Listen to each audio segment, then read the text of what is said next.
Enclavada en las montañas de Andalucía, en el sur de España, yace una magnífica fortaleza de cuento de hadas. La Alhambra. Su inquietante ciudadela domina el horizonte de Granada. Sus grandes murallas cuentan con 37 colosales torres. Se necesitaron 150 años para construirla. Pero la Alhambra no es solo una fortaleza militar. Es también un palacio con exquisitos patios, un sangriento escenario de mortales intrigas y el monumento a la ingeniería musulmana más famoso del mundo occidental.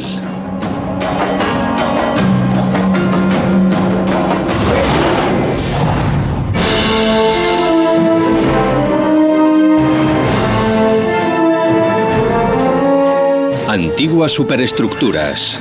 La Alhambra.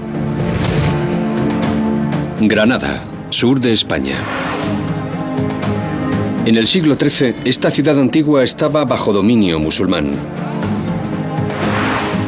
Estaba ubicada en el punto en el que la gran llanura granadina se alza hasta alcanzar las montañas de Sierra Nevada. Custodiando este cruce se encuentra la magnífica fortaleza conocida como la Alhambra. Fue diseñada a modo de declaración militar del poder de los gobernantes hacia el exterior. Sin embargo, no es solo una fortaleza. Es también una espectacular red de palacios, cada uno de ellos diferente, construidos por una sucesión de sultanes a lo largo de 150 años. Cada nuevo gobernante ha de construir un nuevo palacio, porque si eres gobernante tienes que construir. Estos palacios están rodeados de un exquisito conjunto de jardines, regados por estanques y fuentes, alimentados por agua fresca de las montañas y dominados por una inquietante fortaleza diseñada para intimidar. A pesar de estas hermosas bravatas, la Alhambra no es un monumento triunfalista. Fue fruto del miedo. Año 1238 después de Cristo. El mundo musulmán lleva siendo atacado por los cruzados cristianos durante más de un siglo. El imperio musulmán, que lleva establecido 500 años en la península, retrocede ante la presión de los nuevos reinos del norte. La tendencia general era que las fuerzas cristianas empujaran hacia el sur. A principios del siglo XIII, el poder musulmán atraviesa un periodo de grave crisis. Para la doctora Amira Bennison, se trata de un punto de inflexión en la historia de la España musulmana. Se enfrentaron a la presión de Castilla y, posteriormente, de Aragón, en lo que hoy sería el este de España. El imperio se desmoronó, y es en este periodo en el que vemos a señores locales como Mohamed I, de la dinastía nazarí, comenzar a hacerse un hueco. Poco se sabe de Mohamed Ben Nazar antes de que entrara en Granada. Era solo uno de los muchos sultanes menores que combatían por los pedacitos del menguante imperio musulmán. Cuando Castilla avanzó sobre sus territorios del norte, él se dirigió al sur y se hizo con Granada en circunstancias envueltas en un velo de misterio. Fue un oportunista, por así decirlo, un emprendedor que aprovechó al máximo la coyuntura política de la época para intentar asegurarse la lealtad de varias ciudades, incluida Granada. Una vez allí, Mohamed asciende los escalones de madera que coronan Granada en busca de una ubicación para una fortaleza en la que pueda proteger a su familia, los nazaríes, del avance cristiano. Oye hablar de un fuerte construido 100 años antes por una dinastía anterior y asciende a la colina para investigar. Ante él yace el viejo castillo árabe en el Cerro de la Sabica, flanqueado por las montañas de Sierra Nevada. Es el emplazamiento perfecto para una fortaleza. En su mente, puede verla ascender ante él.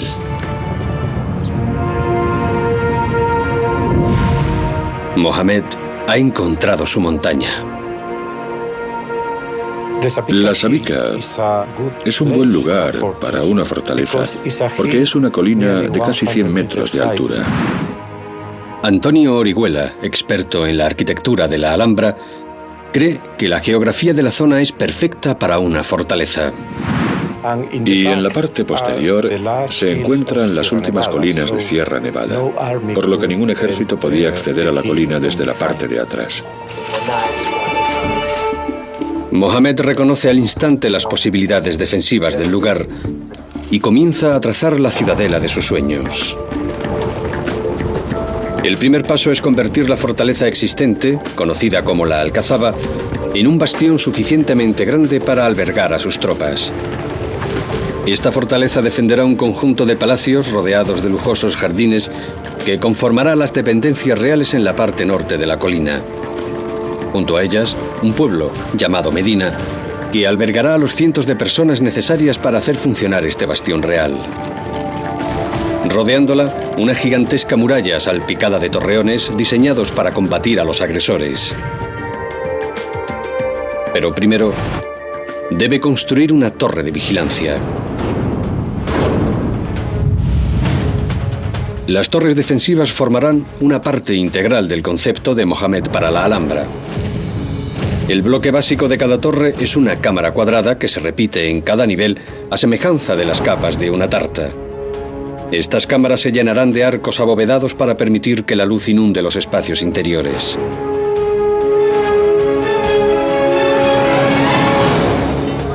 La primera torre que erigirá Mohamed será la Torre de la Vela, que servirá de reloj a los habitantes del lugar.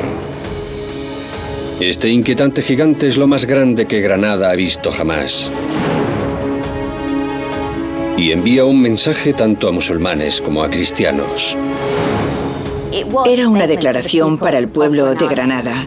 Los soberanos nazaríes intentaban decir: podemos defenderos, pero recordad que somos vuestros gobernantes. Somos poderosos y vosotros sois nuestros súbditos.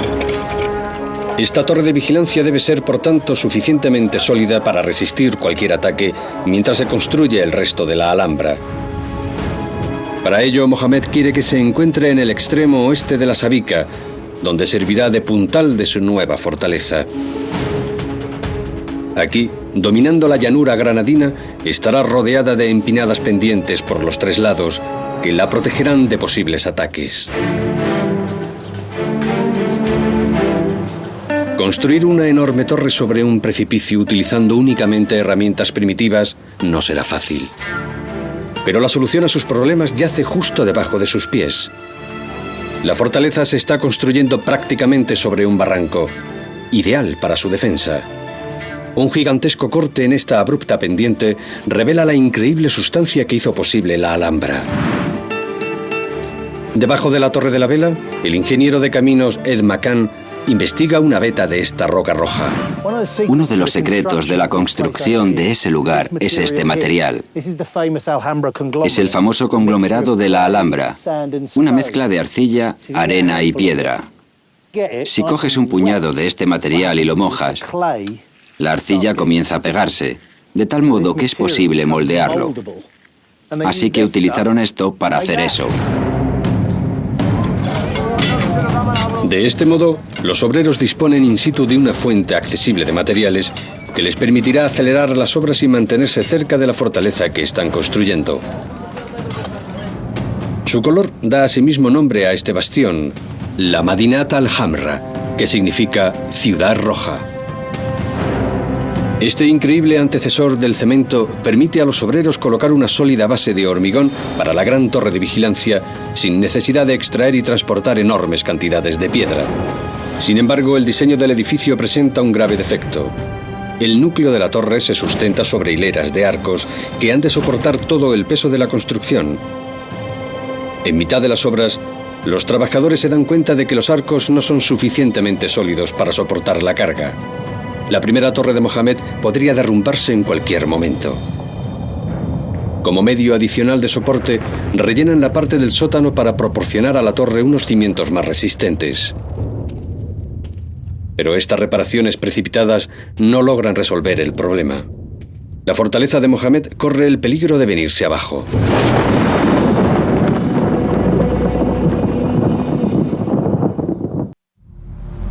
La principal torre de vigilancia de la Alhambra, la Torre de la Vela, tiene dificultades. A medida que los obreros comienzan a levantar los niveles superiores, es evidente que los niveles inferiores no son suficientemente sólidos para soportarlos. Ed McCann está examinando estos niveles inferiores para hallar el motivo. Esta zona se suponía que era mucho más abierta de lo que realmente es. Lo que tenemos aquí es una serie de arcos que han sido completamente tapiados. Este de aquí, por ejemplo, debería haber sido igual de abierto que este otro. Esto no se hace porque sí, se hace cuando la estructura no funciona correctamente. Si observamos detenidamente, podemos ver numerosas señales de una estructura que corre peligro.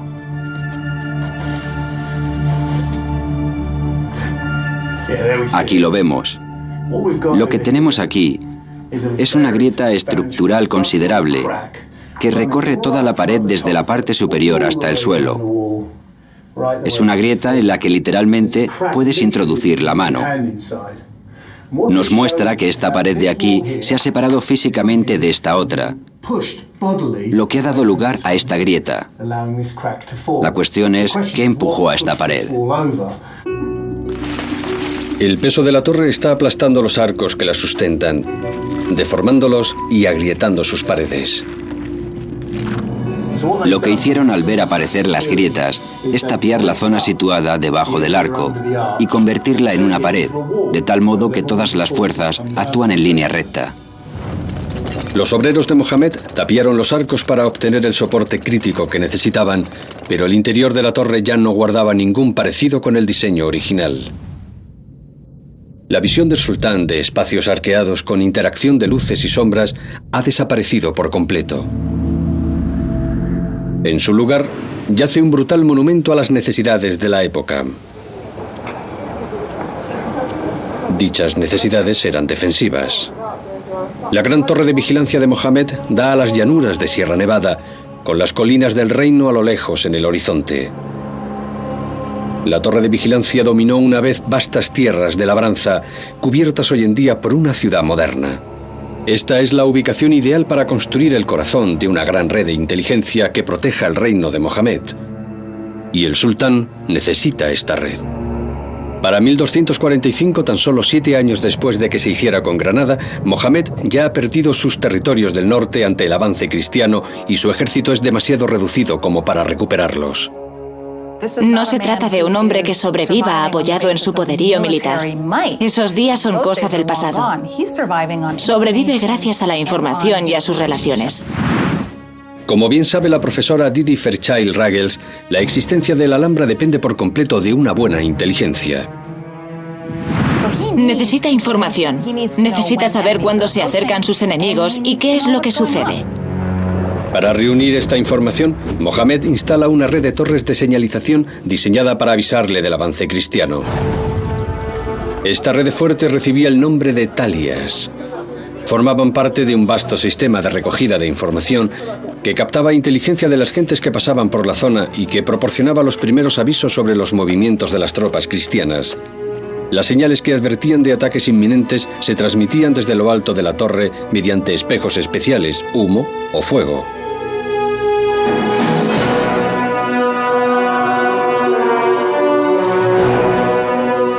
Desde allí, corrían de torre en torre, adentrándose en el reino en dirección a Granada.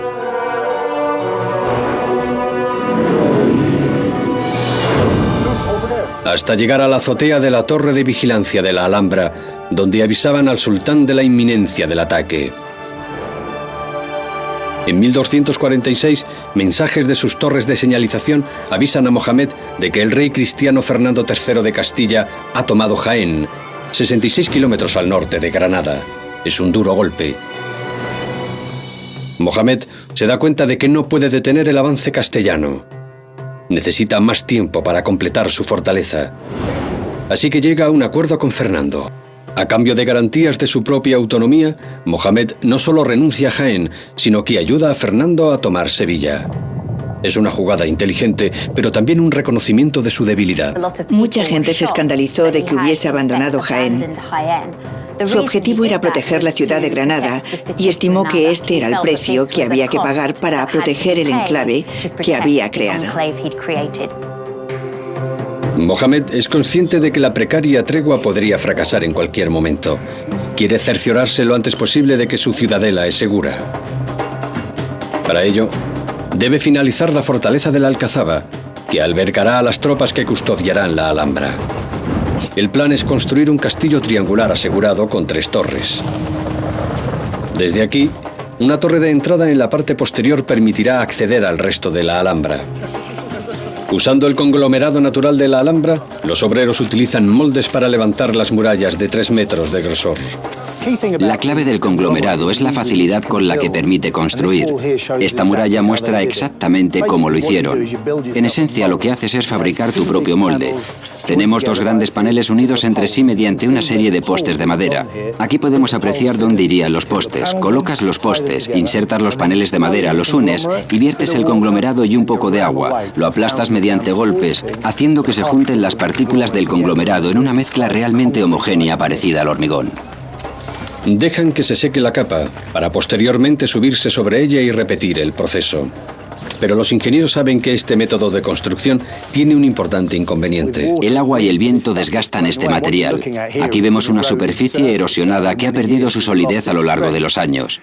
Para evitar que sucediera, lo que hicieron fue aplicar un estuco de cal y arena, que es el acabado que tenemos aquí.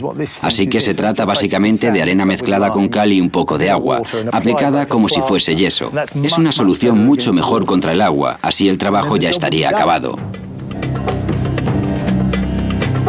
De este modo, las murallas y los edificios que componían la alcazaba podían erigirse de forma rápida y eficaz bajo la sombra defensiva de la Torre de la Vela. Desde lo alto de esta torre, aún se puede ver la planta de los edificios que otrora llenaron la alcazaba. Este próspero pueblo en miniatura albergaba a las tropas que protegían al sultán y a las gentes que se ocupaban de él. La calle central del corazón de la alcazaba tenía 5 almacenes y 13 casas privadas. Una curtiduría, hornos, bodegas y una panadería para satisfacer las necesidades de sus habitantes. La alcazaba está repleta de vida. Sobre ella se alzan las grandes torres defensivas que dominan la fortaleza.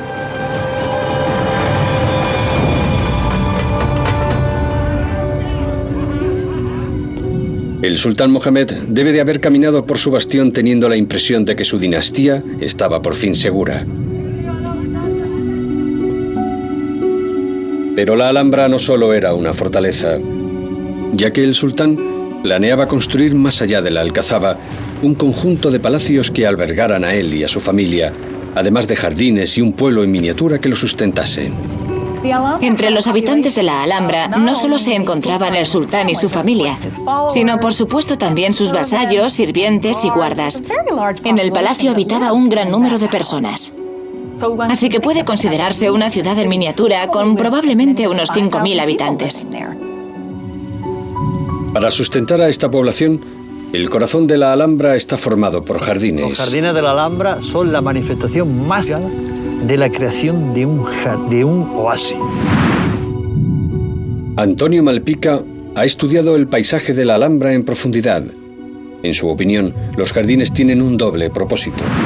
En ese sentido, la sensación de estar en un espacio lúdico, pero al mismo tiempo productivo, es fundamental. Los jardines de la Alhambra fueron diseñados pensando tanto en su sentido práctico como en el placer, con el fin de cultivar tanto alimentos como flores. Solo hay un problema. No existe ninguna fuente de agua corriente en la Sabica, lo que constituye un grave contratiempo para un fortín diseñado para sustentar a 5.000 personas.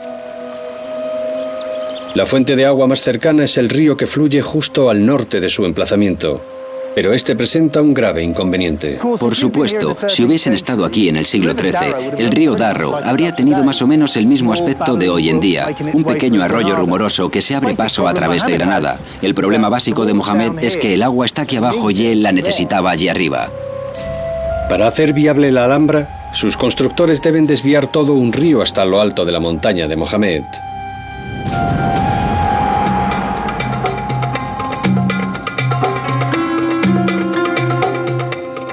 Hacer que un río fluya hasta lo alto de la Alhambra supone un enorme desafío. Pero Mohamed y sus ingenieros deben hallar la forma de hacerlo, porque, de lo contrario, no podrán transformar su nueva ciudadela en un oasis autosuficiente de jardines y cultivos. Necesita llevar litros de agua hasta los jardines que tiene en mente. Para ello, debe llenar la Alhambra de canales de riego, una tarea de gran dificultad. En el mundo moderno, resulta fácil olvidarse de la importancia del agua en un contexto histórico, de lo difícil que era conseguirla. Así que imaginen una comunidad en lo alto de una colina con una enorme demanda de agua, que se encuentra a cientos de metros de altura de la fuente más obvia. Esto es, esta tesitura. Hacen, por supuesto, lo más lógico e inteligente, esto es, ascender valle arriba hasta un punto en el que el agua se encuentre por encima de ellos y dejar que la energía del propio río les lleve el agua. Sin embargo, no existe ningún lago natural por encima de la Alhambra, así que crean uno. Los ingenieros de Mohamed construyen una presa por encima de la Alhambra que acumulará suficiente presión hidráulica para abastecer a la ciudadela. A 6 kilómetros de la Alhambra, Antonio ha encontrado la presa que crearon los ingenieros. Nos encontramos en el río Darro, precisamente en el punto en que el primer rey de la dinastía nazarí, Muhammad I, manda levantar una presa o azud para conseguir desviar el agua del río. Esta presa crea un sistema de embalses capaz de suministrar a la Alhambra el equivalente en agua a una piscina olímpica cada 5 segundos.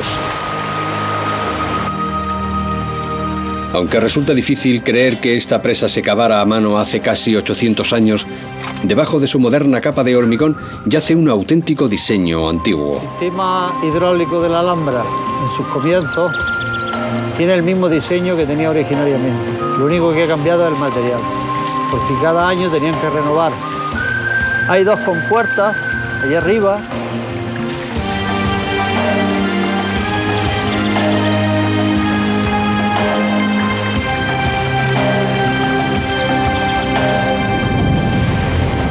El agua procedente de este embalse fluye por un canal revestido de ladrillos conocido como acequia por los musulmanes.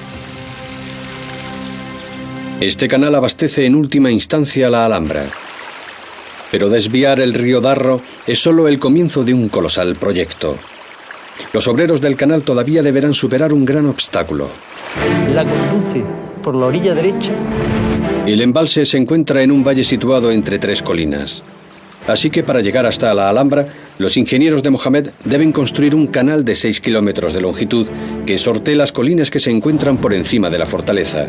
Este canal debe transportar el equivalente diario a 7.000 piscinas olímpicas para sustentar a la creciente población de la Alhambra, algo que solo será posible si el agua fluye colina abajo con una pendiente constante. Pero ¿cómo lo lograrán con una colina en su camino? Su solución es audaz. En lugar de sortear la colina por la superficie, deciden atravesarla. Los obreros cavan un túnel de 1 metro de ancho y 2 de alto a través de la ladera en dirección a la Alhambra. La estabilidad natural del conglomerado garantiza que no exista riesgo de derrumbe. Debe de haberles llevado meses cavar un canal hasta la colina situada junto a la Alhambra, el Generalife. Pero aún persiste un gran problema que ha de resolverse. El Generalife yace en una colina completamente diferente a la Alhambra. Los ingenieros de Mohamed deben hallar el modo de transportar el agua de un lado a otro.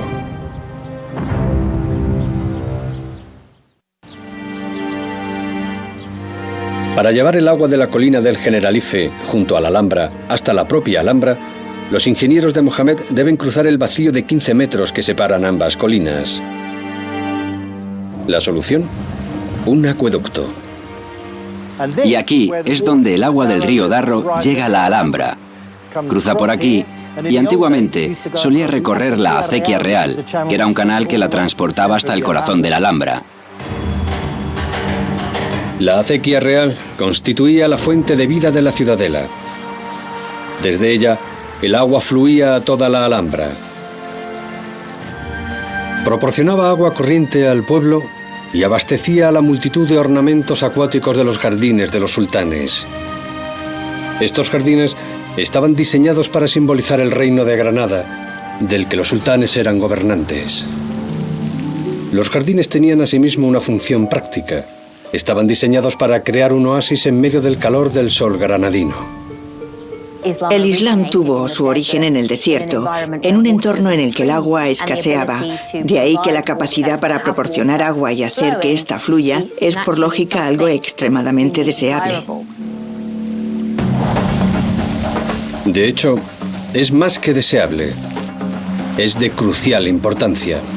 El agua en movimiento es muy importante desde la óptica musulmana, ya que es necesaria para celebrar los ritos de ablución.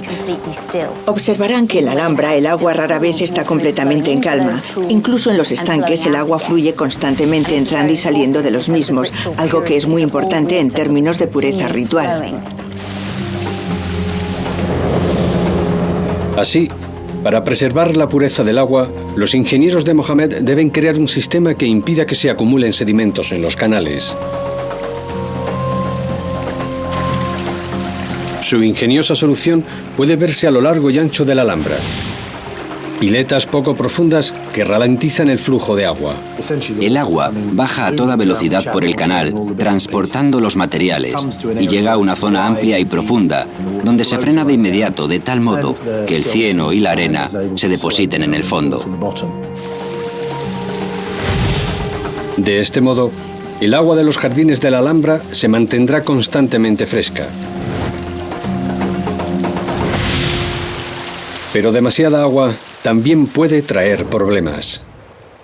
Si el sistema se sobrecarga, el agua puede retroceder hasta bloquear el canal y dejar así de fluir con libertad. Para evitar que esto suceda, los ingenieros de Mohammed deciden instalar una válvula de seguridad. Cualquier exceso de agua que pueda sobrecargar la acequia se encauza a través de un canal secundario que la desvía a un sistema de rebose construido en las murallas. Y aquí es por donde sale. El agua entra en la Alhambra, baja por un conducto hasta esta cascada y desciende por este canal hasta unirse de nuevo con el río Darro. Puede que los ingenieros hayan resuelto con ingenio el problema del exceso de agua, pero no tienen control alguno sobre la escasez. Pronto se hará patente que durante las estaciones secas, la Alhambra podría agotar sus reservas de agua. La solución a este problema yace en lo alto del Generalife, un enorme conjunto de albercas. Estos depósitos se encuentran en terrenos elevados, de tal modo que la gravedad garantiza un flujo de agua constante para los jardines. Para lograr que el agua ascienda hasta las albercas, los ingenieros de Mohammed enganchan un burro a un mecanismo de engranajes de madera interconectados. Cuando el burro camina en círculos, hace girar una rueda horizontal. Esta rueda, a su vez, hace girar un engranaje fijado a una noria que introduce una hilera de cubos en la acequia y deposita el agua en la alberca que se encuentra en la parte superior. Así, los ingenieros de la Alhambra fueron capaces de hacer realidad el sueño de Mohammed de crear un oasis de jardines que rodearan el palacio protegido por su fortaleza.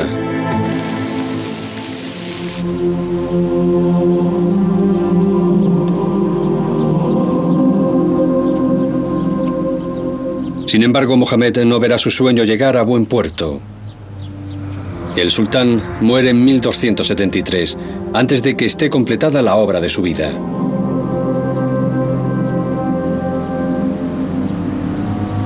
Tras él, deja un gran proyecto sin acabar.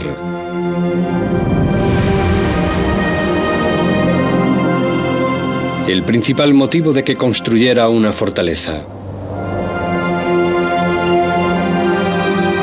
Los palacios nazaríes.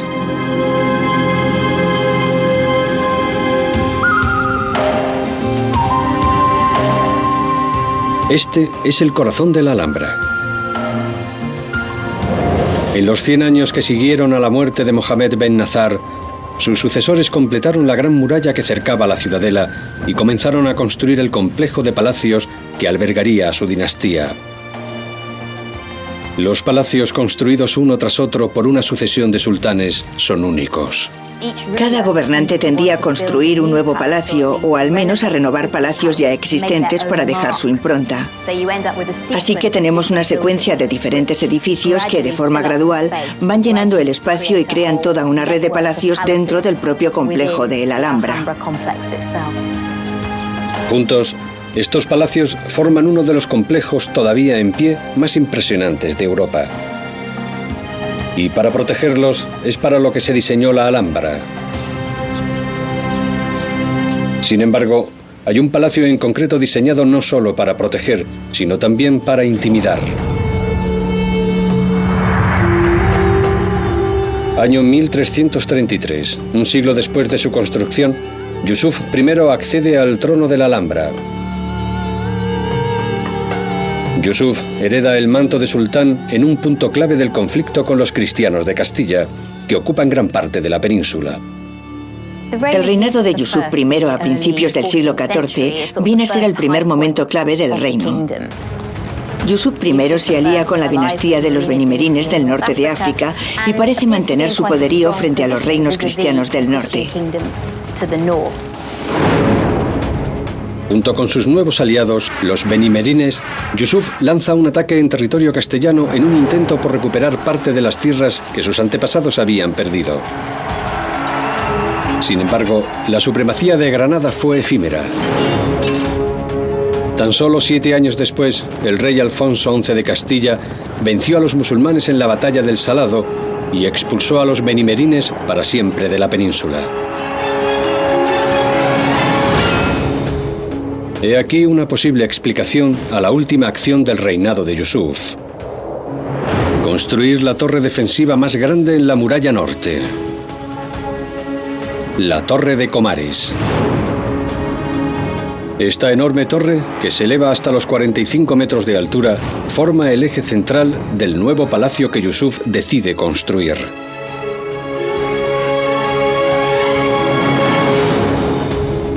Con el fin de adaptarla al diseño del nuevo palacio, los arquitectos han de ampliar una torre existente en la muralla norte. Trasladan la pasarela de vigilancia hacia el norte, hasta una nueva muralla, y amplían la torre otros 12 metros hacia el exterior. Pero Yusuf no solo piensa en la defensa, sino también en su imagen. Su torre está diseñada a modo de declaración.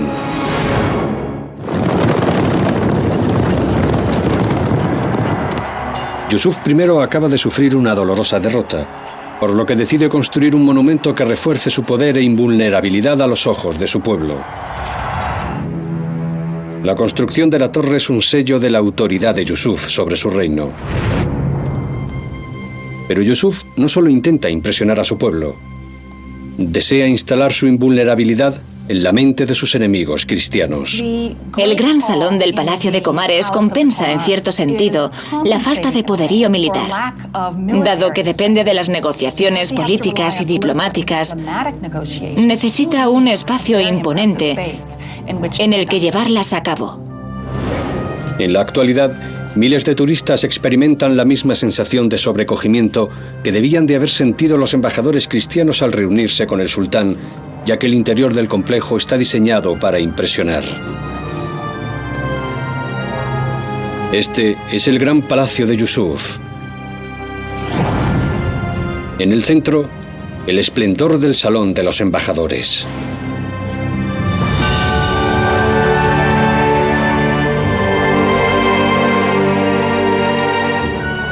Todo en esta sobrecogedora estancia está diseñado para impresionar. Al igual que con los turistas actuales, la magnitud de las defensas de la Alhambra deben de haber quedado marcadas en la mente del embajador. Todo el conjunto está calculado para transmitir una sensación de invencibilidad suprema. El complejo trabajo de estucado contiene repetidas alabanzas en árabe a Alá. La más repetida es la máxima de los nazaríes, esto es, no hay más conquistador que Dios, la cual se puede ver una y otra vez. El maravilloso techo, situado a 25 metros de altura, contiene más de 8.000 piezas de cedro, pintadas para asemejarse a los 7 cielos del Islam. La Torre de Comares es un microcosmos del universo controlado por el sultán.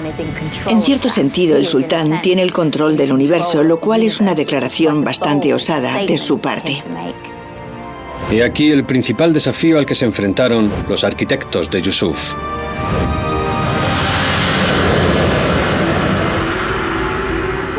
Tenían que intimidar a cualquier embajador que entrara en la sala con el poder y la presencia del sultán. Para ello, necesitaban centrar toda la atención de la sala en el trono del sultán.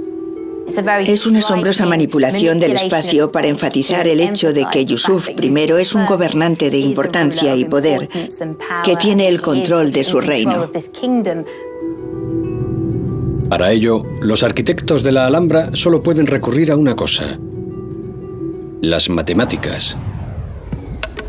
Cuando el mundo clásico se derrumbó, los conocimientos matemáticos utilizados para construir los grandes monumentos de Grecia y Roma fueron recogidos por los estudiosos musulmanes, quienes los transmitieron a través de las casas de la sabiduría musulmanas hasta los tiempos de la Alhambra. Todos los conocimientos de los griegos y posteriormente de los romanos están integrados en las matemáticas islámicas. No las rechazan porque no amenazan su religión. Así que no solo heredan este legado clásico de las matemáticas, sino que lo mejoran. Los arquitectos hispano-musulmanes utilizaban una unidad de medida heredada de la arquitectura clásica llamada Codo Árabe de Omar. Esta unidad de medida, que equivalía a 62 centímetros, es en la que se basa prácticamente todo el conjunto de la Alhambra. Para crear un espacio que sobrecogiera a los visitantes con la importancia de su sultán, los arquitectos de Yusuf diseñaron una planta de 18 codos cuadrados. Dividieron la sala a lo largo de sus ejes horizontal y diagonal. Posteriormente utilizaron cuerda y lápiz para trazar 4 arcos de 90 grados de pared a pared. Trazaron una línea recta entre los extremos de estos arcos para crear un octágono que, a su vez, permitió crear un cuadrado más grande situado en diagonal con respecto al original y que marca la ubicación de las ventanas centrales de la entrada. Los triángulos equiláteros trazados desde el centro de las paredes crean estas ventanas de anchura perfectamente proporcional.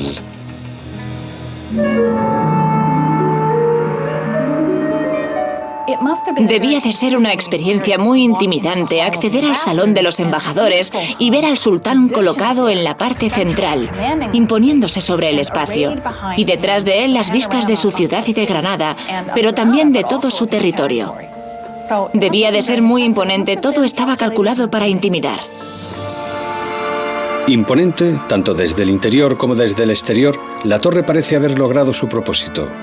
Nadie osaba atacar la Alhambra cuando Yusuf se encontraba en su trono. De hecho, la caída de Yusuf tendría un origen completamente inesperado. Dicen que la belleza trae consigo dolor. Antes de que la Alhambra pudiera realmente florecer, sufriría uno de los acontecimientos más traumáticos de su historia.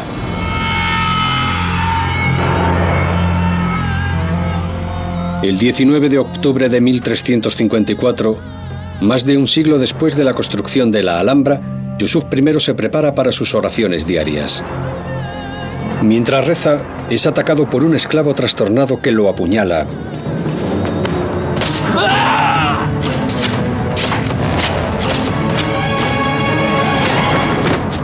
Hasta causarle la muerte. Yusuf tenía solo 36 años. Sin embargo, su muerte allana el terreno para que su heredero Mohamed V cree el que se convertiría en el monumento más hermoso de la Alhambra. Tras solo 5 años de reinado, una facción de su corte intenta asesinar al nuevo sultán. Mohamed huye de su propio pueblo y busca refugio en el enemigo más antiguo de Granada, el rey cristiano de Castilla. A pesar de su apodo, Pedro el Cruel ayuda a Mohamed a recuperar su trono.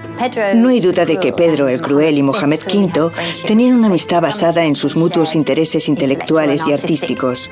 Uno puede imaginar que estos dos hombres tenían una verdadera amistad más allá de la política de la época. Creo que esto subraya el hecho de que no deberíamos pensar en la relación entre cristianos y musulmanes como una disputa continua. Su amistad con Mohamed cambió la Alhambra para siempre.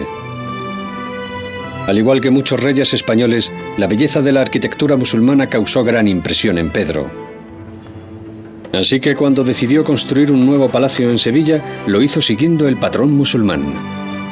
Finalmente, Mohamed vuelve a Granada y recupera su trono, tras pasar varios años en compañía de otro gran aficionado a la arquitectura. Trae consigo hasta Granada muchas de las ideas desarrolladas en Sevilla. Esto es muy interesante porque implica que el edificio que consideramos referente de la arquitectura islámica en España tiene una deuda con un palacio cristiano de Sevilla.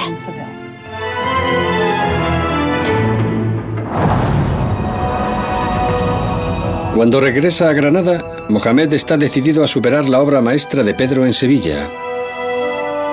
Su respuesta será una hazaña arquitectónica. Con sus magníficos patios y sus sobrecogedores techos, el Palacio de Mohamed V demostrará ser más hermoso, más sofisticado y más logrado que la obra maestra de estilo musulmán de su poderoso vecino cristiano.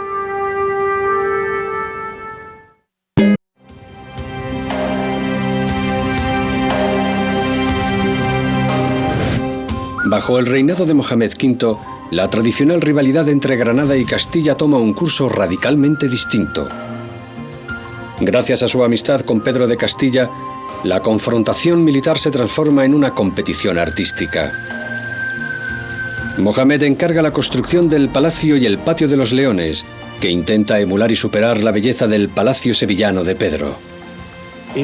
Representa un patrón diferente de palacio, más logrado que el resto, porque tiene al mismo tiempo influencias de la arquitectura islámica y cristiana. El Patio de los Leones es para mucha gente el referente de la arquitectura nazarí y el referente de la arquitectura islámica en España. Es complejo desde un punto de vista espacial, lujoso, refinado, e integra todo esto en un exquisito espacio.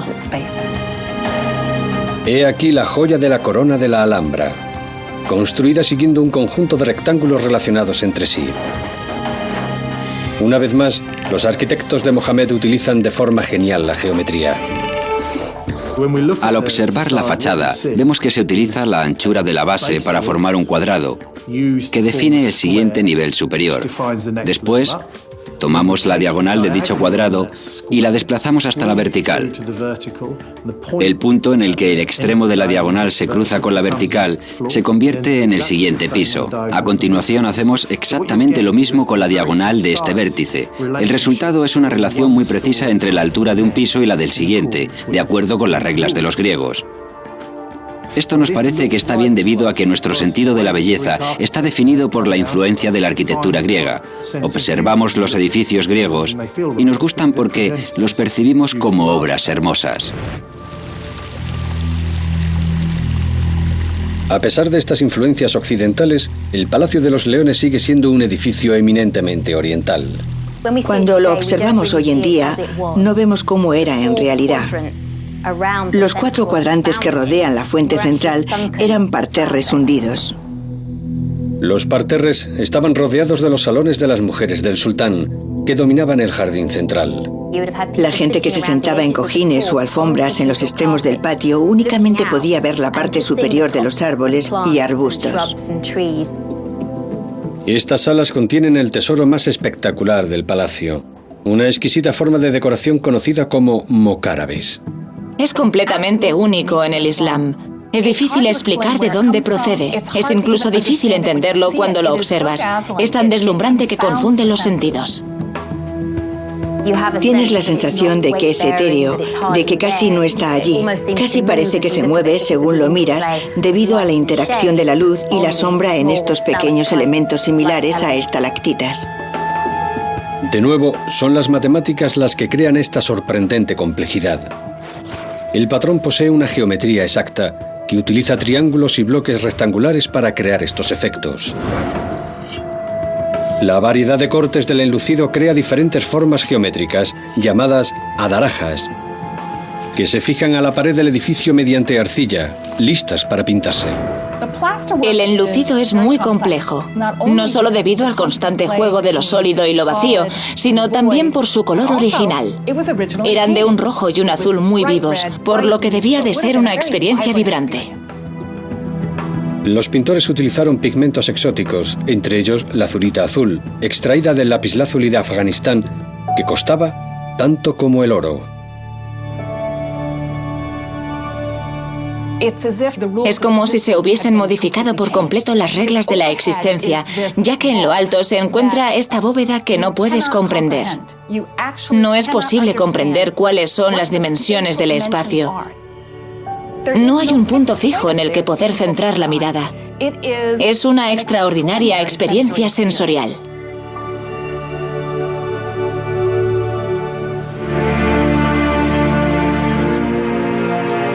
Este sería el apogeo del reino musulmán de Granada, ya que un siglo después de la alianza artística entre Mohamed y Pedro, una asociación de distinta índole señalaría la caída de la Alhambra. En 1469, los reinos cristianos de Castilla y Aragón se unieron bajo Fernando e Isabel. Esta histórica alianza creó el Reino de España y marcó una nueva fase, más brutal, en la política cristiana hacia Granada. La guerra que iniciaron se convirtió en una incesante cruzada.